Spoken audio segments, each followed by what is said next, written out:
Hi, I'm Marina Bunzl, and you're about to watch my interview with Camila Batmanghelidjh. Camila founded a kids company, and ever since the beginning she's worked with thousands of children, taking their lives from underprivileged, abused backgrounds and making their lives success stories. Amongst other successes in her life, she was awarded Woman of the Year 2006. But it is not the awards which matter to Camila, it is the children.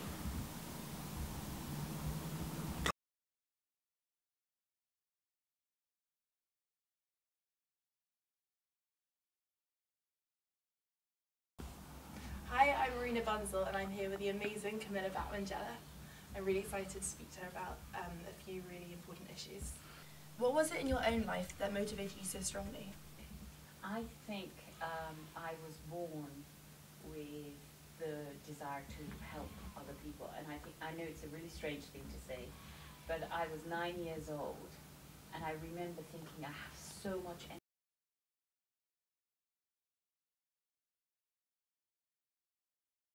And I had this sense that if you served people, you worked with people who needed help, that there was something special and magical about that.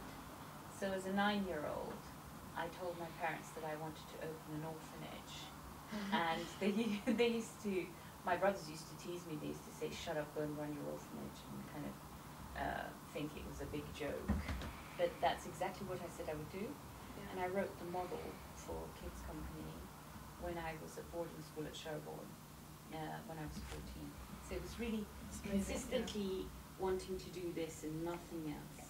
What I think is so great about what you've done is that you've opened it in your own home, so it's not like we're going to Africa to help the kids there. I mean, you can start in London, you know, there's so much all around. It's quite shocking, you know, people keep talking about children needing help abroad, but actually 1.5 million children in Britain are being abused and neglected. Just 550,000 children every year are referred to child protection systems, but they can only take about 35 to 38,000 of them and place them on the child protection register. We've got the most dysfunctional child protection system in the European world, and it's not for no reason that we came bottom of the league in European countries for the welfare of children. Yeah, charity starts at home, so. Absolutely. There's plenty to do here. Yeah. So anyone who wants to go on gap years abroad, I suggest you do Peckham, Brixton, Harlesden and Newham. Yeah. So how did you start off on your project? What did you have to do before it became a reality? It's always hard.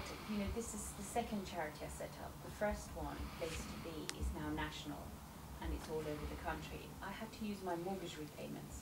There's a journey you go through when you set up projects. At first you don't have anything, and in a way naivety is wonderful because you don't realize how hard it's going to be. But you also need grit to stick out the tough times. Yeah. And then you get to a period where the project stabilizes and all the rewards of your hard work after 10 years begin to show, and that's wonderful. Really, to see the children. What resources did you need to set up? I had to remortgage my own flat. That's dedication for you. The first one, I actually didn't pay the mortgage repayments, and I remember coming out of my house, and there were 3 bailiffs standing outside. One gold-toothed man, that gold tooth was shining, something unbelievable. And then he told me that, you know, they were coming to repossess my flat. I said, what? And he said, well, there's a court case. Go, you know, to the court. So I dashed to the court that day. And sure enough, Abbey National were there with a repossession order. And I stood in front of the judge, and and the judge said, well, haven't you paid your mortgage repayments? And I explained that I had to use the money to set up. What's the understanding? He was amazing. After I proved it, he turned around to Abbey National and said, I won't take her flat away. And then told everyone to leave the court except him and I. We were in court. And then he turned around to me and he said, are you for real? And I would love to find that judge because he was so incredibly generous. And if you realized that just that one act of generosity has helped create 2 charities, I don't know who he was, but I'd love to find him. Let's hunt him down. How do you find your work? Do you have any large sponsors? We have to raise 12 million a year, and that's what makes me work 7 days a week actually, and that's the toughest part. Yeah, today's a Saturday. The job. Yeah. Being Judy Saturday. Yeah, that's the toughest part of the job. And our income comes from 300 different sources every month, and I don't know those sources in advance, apart from 300,000 from the government. 650,000 has to be found every month. Yeah. So it's hard work, it's applications. How's the recession affecting your work? Our donations from wealthy individuals has dramatically reduced, but the general public have kept us going. So the old lady who forgoes her birthday party at 80 and asks people to send presents, the present money to us. Or sometimes people get married and they say no wedding presents, give the money to kids company. So that kind of thing has kept us going. Saatchi Gallery have an exhibition on shoebox living, which presents artwork by the children of Kids Company. What kind of art therapy have you done with children?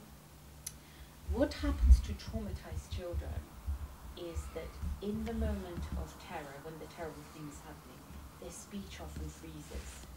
So they find it very difficult often to tell you verbally what's happened to them.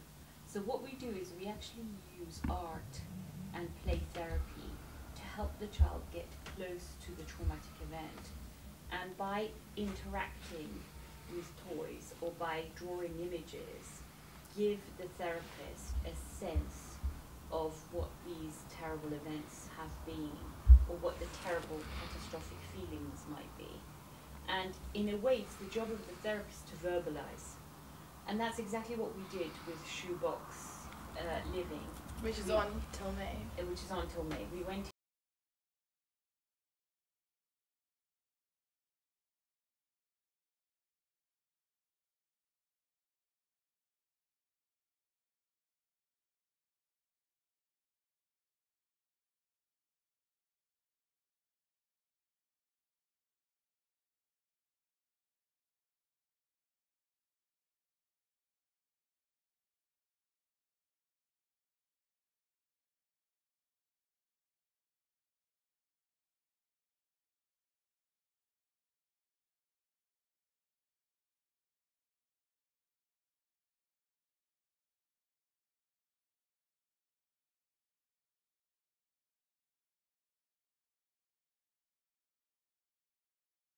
who are hugely loved, and despite 7 of them sleeping in the same room, the love that they get from the parents in a way negotiates the poverty adequately. Yeah. But without love and poverty on top, you've got a pretty painful childhood. You've heard some terrible stories from these children.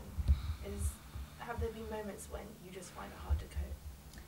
No, but I have cried, you know, like, because there are times when children sit there and tell you what's happened to them, and you can see how courageous they are, and how much dignity they have, and how they're struggling to tell you the most humiliating things in terms of what's happened to them. So I definitely cried with them. But my motto is, if a child can live this life day in, day out, surely I can hear it, you know. So I don't, I feel I have the capacity to carry that. Oh, that's amazing.